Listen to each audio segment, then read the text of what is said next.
هر خود شهید دوی پشرنګار د سپینو تورو کې او ورو کې شسلګې د زنکدن په بسترو کې ده.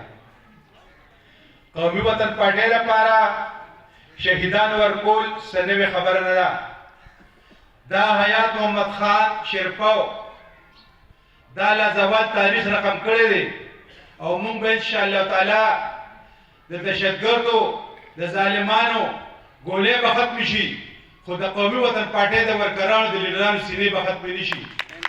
انشاءالله تعالی قومي وطن پارټي به د ملي رهبر په قیادت کې همدغه شانته منظم وي او دغه شان به د خپل ډګر باندې روان وي چې د کومو پارټو د کومو قومونو لیډران بهادران وي او لیډران ویښ وي او لیډران قربانۍ والا وي، د هغوی مخه انشاءالله تعالی یو دهشتګرد چې نشي بندولی، یو ظالم هم نشي بندولی.